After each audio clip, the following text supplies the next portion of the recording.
অম্বুবাচী চলাকালীন সময়কালে ভুলেও মুখে তুলবেন না এই 5টি খাবার, নতুবা সারা বছর নানা প্রকার রোগ জ্বালা যন্ত্রণায় ভুগতে হবে। তাই আজকেই সাবধান হয়ে যান। আজ 26শে জুন, 11ই আষাঢ়, শুক্রবার। আজকের দিনেই সুসম্পন্ন হচ্ছে শ্রী শ্রী দেবীর অম্বুবাচী, যাকে আমরা অম্বুবাচী নিবৃত্তি বলে থাকি। এই অম্বুবাচী শুরু হয়েছিল গত 22শে জুন বা 7ই আষাঢ় সোমবার দিন। আপনারা নিশ্চয়ই অম্বুবাচীর সকল নিয়মগুলি খুব ভালোভাবেই পালন করেছেন। পৌরাণিক মতে বিশ্বাস করা হয় যে অম্বুবাচীর প্রবৃত্তির সাথে সাথেই মাতা বসুন্ধরা ঋতুমতী হয়ে পড়েন। সেই উপলক্ষেই নানা রকমের নিয়ম পালন করতে হয় গোটা দেশ জুড়ে। ঋতুমতী হওয়ার পর মেয়েদের সন্তান ধারণের ক্ষমতা জন্মায়। তেমনি এই অম্বুবাচীর পর থেকেই পৃথিবী শস্য শ্যামলা হয়ে ওঠে। আষাঢ় মাসের মৃগশিরা নক্ষত্রে 3য় পদ শেষ হলে মাসের 4র্থ পদ পড়লেই শুরু হয় অম্বুবাচী। 3 দিন ধরে চলে এই পর্যায়। এই সময় গৃহস্থ বাড়িতে বেশ কিছু নিয়ম পালনের কথা বলা হয়ে থাকে, যেগুলি নিয়ে একটি বিস্তারিত ভিডিও আমি এর আগেই পোস্ট করেছি। এর পাশাপাশি আজকের এই ভিডিওতে আমি আপনাকে এমন 5টি খাবারের কথা বলবো যেগুলি অম্বুবাচী চলাকালীন সময় আপনাকে বর্জন করতে হবে। নমস্কার বন্ধুরা, সাহিত্যরস মোটিভেশনের আজকের একটি নতুন ভিডিওতে আপনাকে জানাই সুস্বাগতম। আমি আশা করব ঈশ্বরের কৃপায় আপনারা সকলেই ভালো আছেন। এখন অম্বুবাচী চলছে। প্রত্যেক বছর আষাঢ় মাসের 7 তারিখে অম্বুবাচী পালন করা হয়ে থাকে। অম্বুবাচীর ক্ষেত্রে বলা হয় যে কিসের বার কিসের তিথি, আষাঢ়ের 7 তারিখ অম্বুবাচী। অর্থাৎ প্রত্যেক বছর বাংলার আষাঢ় মাসের 7 তারিখে অম্বুবাচী পালন করা হয়। এই সময়টায় প্রত্যেকেই কিছু নিয়ম পালন করতে হয়।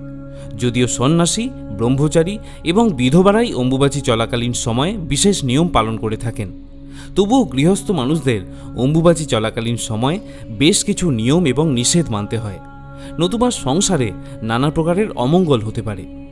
আজকের পর্বে আমি আপনাদের সঙ্গে শেয়ার করব খাবারের কি কি বিধিনিষেধ আমরা এই সময় পালন করব। প্রথমেই জানাই যে অম্বুবাচী চলাকালীন সময়ে কোনো শুভ কাজ বা মাঙ্গলিক কার্য করা নিষিদ্ধ। এমনকি এই সময় যখন পূজা করবেন তখন কোনো মন্ত্র উচ্চারণ করা চলবে না। কেবল ধূপ এবং প্রদীপ দেখিয়ে প্রণাম করলেই যথেষ্ট। আর আপনার বাড়ির ঠাকুর ঘরে যদি কোনো দেবী মূর্তি বা মঙ্গল ঘর থাকে, তাকে এই সময় লাল রঙের কাপড় দিয়ে ঢেকে রাখতে হয়। অম্বুবাচী নিবৃত্তির পর সেই কাপড় সরিয়ে শুদ্ধ করে তারপর দেবী মূর্তিকে পূজা করা যায়, কিন্তু তার আগে দেবী মূর্তিকে কখনোই স্পর্শ করা চলে না। পৌরাণিক তথ্য অনুযায়ী সতীদেবীর দেহের 51 খণ্ডের মধ্যে বিশেষ খণ্ডগর্ভ এবং যোনির অংশ পড়েছিল কামাখ্যায়। তারপর থেকেই সতীপীঠের অন্যতম হল আসামের এই কামাখ্যা মন্দির।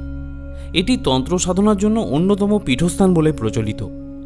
আগেই বলেছি যে এই সময় ধরিত্রী মাতা স্বয়ং অশুচি থাকেন, আর সেই জন্যই এই 3 দিনে ব্রহ্মচারী, সাধু সন্ন্যাসী, যোগী পুরুষ এবং বিধবা মহিলারা অশুচি ধরিত্রীর ওপর আগুনের রান্না করা কোনো খাবার গ্রহণ করতে পারেন না। শুধুমাত্র মিষ্টান্ন এবং ফলমূল খেয়েই তাদের এই 3 দিন কাটাতে হয়। পৌরাণিক সময় থেকে এখনও পর্যন্ত বিভিন্ন পরিবারের বয়স্ক বিধবা মহিলারা এই 3 দিন নিষ্ঠার সঙ্গে অম্বুবাচী ব্রত পালন করে থাকেন। ঋতুমতী ধরিত্রীর ওপর খাদ্য বানাতে পারবেন না বলে অনেকেই আগের থেকে খাবার বানিয়ে রাখেন, কিন্তু 3 দিনের বাসি খাবার তো আর খাওয়া সম্ভব নয়। তাই বেশিরভাগ ক্ষেত্রে ঠান্ডা জাতীয় খাবার খেয়ে তারা এই 3 দিন কাটিয়ে দেন। যদিও গরম খাবার যে গ্রহণ করা যাবে না, এই নিয়মটি শুধুমাত্র তাদের ক্ষেত্রেই প্রযোজ্য। সাধারণ মানুষ, গৃহস্থ মানুষদের ক্ষেত্রে সেই নিয়মটি প্রযোজ্য নয়। তবে খাবারের কিছু বিধিনিষেধ আছে যেগুলি সাধারণ মানুষদের ক্ষেত্রেও প্রযোজ্য, যে বিষয়গুলি আমরা অনেকেই জানি না। এখন আমি আপনাদের বলে দেব যে অম্বুবাচী চলাকালীন সময়কালের মধ্যে, অর্থাৎ অম্বুবাচীর প্রবৃত্তি এবং নিবৃত্তির মাঝখানে যে সময়কাল, তার মধ্যে কোন খাবার আপনি ভুলেও মুখে তুলবেন না, এবং এমন একটি খাবার যেটি এই সময় একবার হলেও খাওয়া উচিত। প্রথমেই বলি যে অম্বুবাচী চলাকালীন সময়কালে শাক সাধারণত বিক্রি হয় না, আর যদি কোথাও বিক্রিও হয় তাহলে বন্ধুরা এই সময় কোনো শাক খাবেন না। এর ফলে কিন্তু নানান রকম পেটের রোগ দেখা দিতে পারে এবং সারা বছর নানা প্রকার রোগ জ্বালা যন্ত্রণায় ভুগতে পারেন। বেশিরভাগ ক্ষেত্রে হয়তো অনেকে বলবেন যে এমন অনেক শাক আছে যেটি হয়তো মাটি থেকে না উপড়েও তুলে আনা সম্ভব হয়, কিন্তু বন্ধুরা বছরের এই নির্দিষ্ট সময়টিতে শাক জাতীয় খাবার খাওয়া উচিত নয়। তাতে নানান প্রকারের বদহজম হতে পারে এবং আপনি দুর্ভাগ্যের শিকার হতে পারেন। তাই এই অম্বুবাচী চলাকালীন সময়ে শাক খাওয়া থেকে বিরত থাকুন। দ্বিতীয় হলো কারোর থেকে পাওয়া কোনো জিনিস। এই অম্বুবাচী চলাকালীন সময়ে আপনাকে যদি কেউ রান্না করা খাবার দিয়ে থাকে তাহলে সেই খাবারটি আপনি গ্রহণ করবেন না। মনে করা হয় এই অম্বুবাচীর সময় অশুভ শক্তির প্রভাব বিস্তার হয়। তাই যে রান্না করে আপনাকে দিয়েছে সে কোন সংকল্প নিয়ে রান্না করেছিল সেটি স্পষ্ট না হওয়া পর্যন্ত সেই খাবার পরিহার করা উচিত। এই সময় চেষ্টা করবেন শুধুমাত্র বাড়ির রান্না খেতে। ভিন্ন মানুষের ভিন্ন রকমের মন হয়ে থাকে। এই সময় অনেকেই নানা প্রকারের তুকতাক এবং টোটকাও করে থাকে। তাই নিজের বাড়ির রান্না খান। বাইরে থেকে অর্ডার করা কোনো খাবার বা বাইরে থেকে যদি কেউ আপনাকে কোনো খাবার দিয়ে যায় সেটা অম্বুবাচী চলাকালীন সময় খাবেন না। আপনি চেষ্টা করবেন অম্বুবাচীর এই যে মাত্র 3 দিন, এই 3 দিন সাত্ত্বিক এবং নিরামিষ আহারই গ্রহণ করতে। এর ফলে পরিবারের মঙ্গল হয় এবং নানান প্রকারের রোগ জ্বালা যন্ত্রণা থেকেও আপনি মুক্ত থাকতে পারেন। তৃতীয় যে খাবারটি অম্বুবাচী চলাকালীন সময়ে খাওয়া চলে না সেটি হলো দই। অম্বুবাচী চলাকালীন সময়ে ভুলেও দই খাবেন না। দই আপনার জীবনে দুর্ভাগ্য নিয়ে আসবে। বলা হয়েছে এই সময় দই খেলে শুক্র গ্রহের প্রভাব খারাপ হয়ে যায় এবং এর ফলে জীবন থেকে সুখ সৌভাগ্য বিলাসিতা এই সব কিছুই চলে যায় এবং আপনাকে সারা জীবন কঠোর পরিশ্রমের শিকার হতে হয়। তাই অম্বুবাচী চলাকালীন এই সময়টাতে ভুলেও দই খাবেন না। এই সময় কোনো নেশা জাতীয় খাবারও গ্রহণ করা উচিত নয়। যদিও চা এবং কফি এই সময় খাওয়া চলে, কিন্তু অ্যালকোহল বা তামাক জাতীয় দ্রব্য এই সময় খাওয়া থেকে বিরত থাকুন।